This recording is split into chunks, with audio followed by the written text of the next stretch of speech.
Welcome to Pro Practice, your guide to piano mastery. I'm Josh Wright, and today's tutorial is based on the third movement, marked Animé, from Ravel's Sonatine. This beautiful work was published in 1905. I won't get too into the historical background here because I already did that in the first movement tutorial, and we have a lot to cover in this third movement. Before we get started with the tutorial portion of today's video, I thought I'd go ahead and play the first page, so maybe the first 17 or 18 bars, in case you're not familiar with the piece.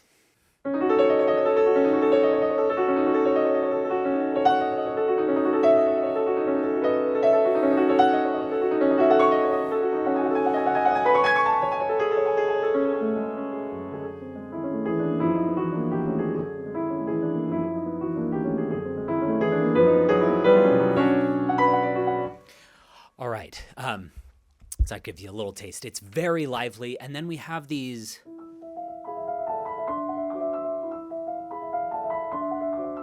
very tranquil, mysterious, almost haunting sections that harken back to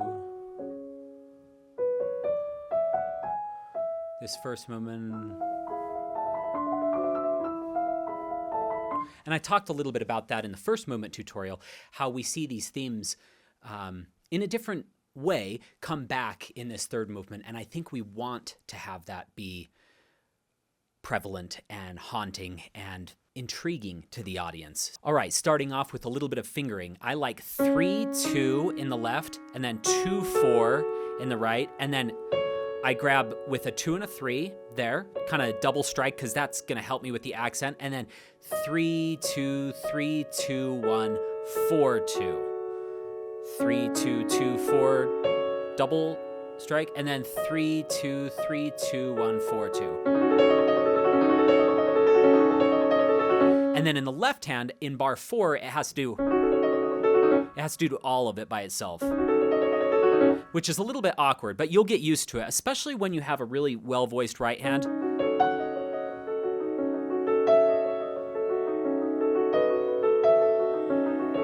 And these are, it's written in French, very marked.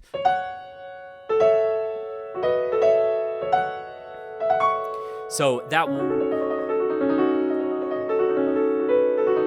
will help with any little left-hand discrepancies that you might have. Now, we will be going over some things that can help, especially later on. Some of those figures are really tough to play pianissimo. I'll be going over some rotational things there. Here, think of this as shifting up. So 4, 3, 2, 1, 2, 1, 2, 1, 2, and then shift down. You can cross the thumb under, but the hand is moving so fast that you really don't have much time for that type of rotation. So it has to be done with some rotation. Or sorry, with some shifting, excuse me.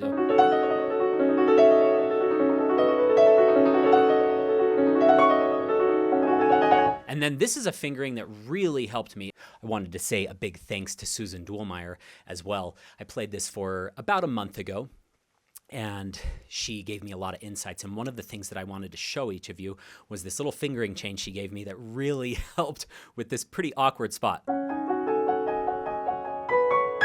Right there, before I was doing 1, 2, 1, 2, 1, 2, 1, 2, 1, 2, 3, 4. And that 3, 4 always felt a little weak. And she said, what if instead you just crossed under to another 1, 2? And I was like, oh, I didn't think of that. Sorry. And that's a lot stronger than 3, 4, 5. And so another thing that really helped me, if you listen to a lot of recordings, these are not perfectly together. Some people rush their left hand, some people rush their right hand. I try to keep it as precise as possible. I found that dipping down and starting a little softer and just giving a hair of time, and then starting less here and hair of time, it's not even perceptible to the audience that you're really taking much time. It almost sounds like an inhale and then an exhale. Because that is tough. And like I said, a lot of the recordings I listened to, they were pretty off on that. So do your best. What I found that was helpful as well is practicing here and then doing here. And then, so if you think of them in pieces, here's one piece, here's another piece, and here's another piece. And then you're just threading those three pieces together. The last thing I would say is you want to choose which voice you want to feature. Do you want the left hand to kind of have this more prominent role? I think that is interesting rather than just... But that is also exciting.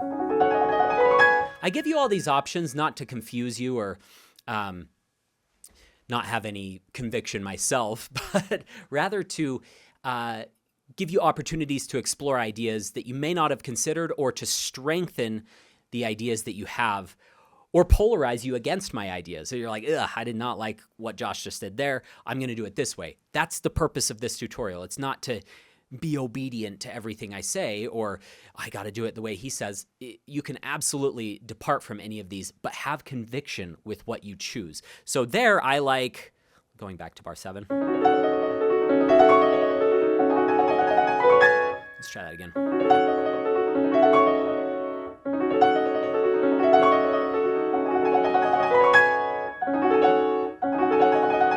I tend to really like the right hand coming out, but if you like that left hand to swoop up, go for it. And then here, one thing, rather than thinking there, and kind of getting into the beats of each measure, think of a gradual diminuendo coming down. And then think of this as the end. And then this gains momentum to there.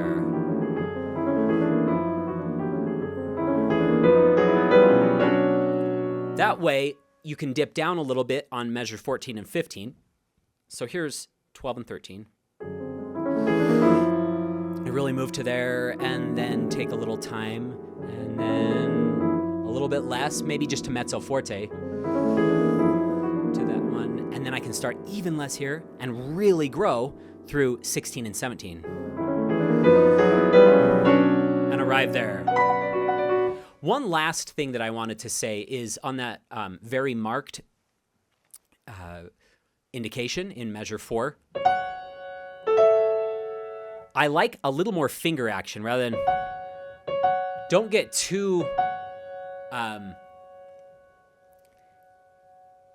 maybe emotional with it or too cute with it. It really needs to grab your attention. So a little more finger action, I actually like there. Usually I'm saying, you know, don't do so much finger action, lean into the keys. But I think here, we got to grab them. And then you can dip down and regrow to there so that you still have dynamic direction. Sorry. Less. And then more. And then start a little less, a little softer, a little slower.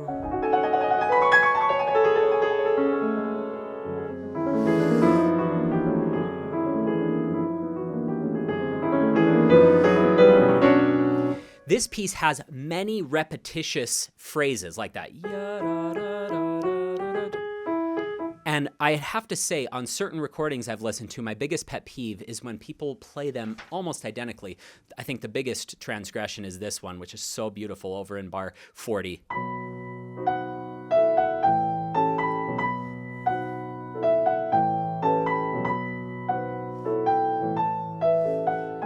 Oh my goodness, do something with that. And we want to be thinking along those terms. So in that example, just to finish that thought, maybe starting less and more and then less. Level 3. And you can grow to there, or you can get softer there. Or you could do less, more, less.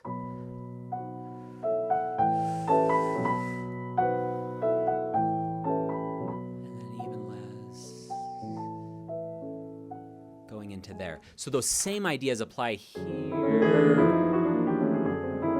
Maybe a little less. And then grow to there.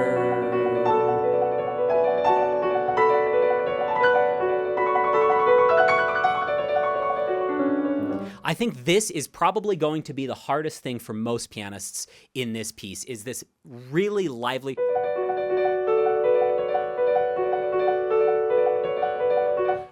left hand. And it's tough because you don't want it to all be equal. You want to try to bring out these bottoms a little bit more.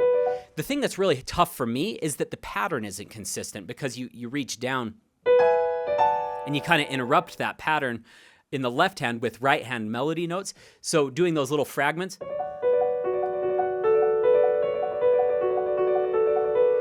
is really tough. So I have a little bit of advice here. This piece is still fairly new for me, by the way. I haven't worked on this all that long.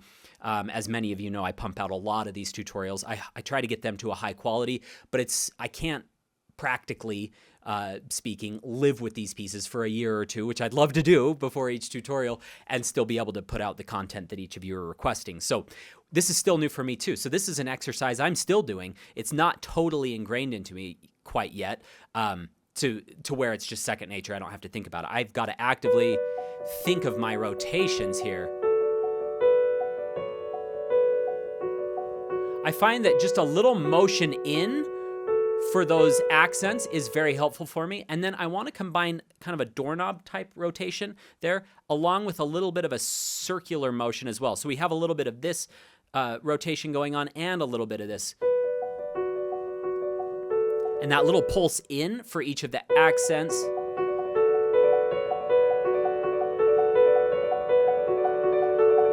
gives you that nice magical texture.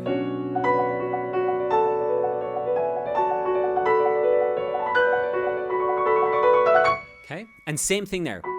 1, 2, 1, 2, 1, 2, 1, 2, 1, 2, 1, 2, 5. So, and practice those little groups. And then, sorry. And then erase those little gaps you just put in. And you can erase them gradually like this. Sorry.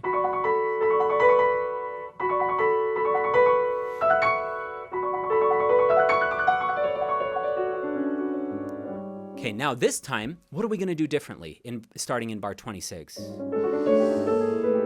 The first time we did more, and then a little less, and then a big crescendo to the end. This one changes a little bit. It goes to there, and then he doesn't go all the way to there or something like that. He backs off, and then he goes all the way to there, and then backs off before this beautiful lyrical section coming up. So what I came up with, and feel free to disagree with this or come up with your own ideas, but I did starting soft, and I only went to mezzo piano the first time. So just a little pulse in. To there, and then more. But I'll massage that one with more time. So I'll do a stronger crescendo, but I'm going to give it a little bit of time. I kind of did that over in bar 14 into 15 as well. So this is bar 28 into 29. What that does is it doesn't make it sound brash versus if I just did this and then I went to there. It sounds a little heavy-handed and a little vertical versus... Try that again. This is starting in bar 26.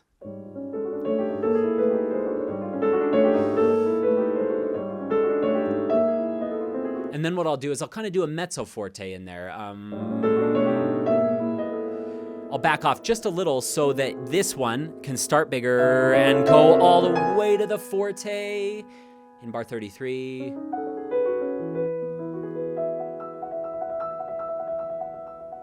Okay, and notice that this melody ends here. What I notice in a lot of recordings, it gets just kind of busy at the end. It goes like that and make...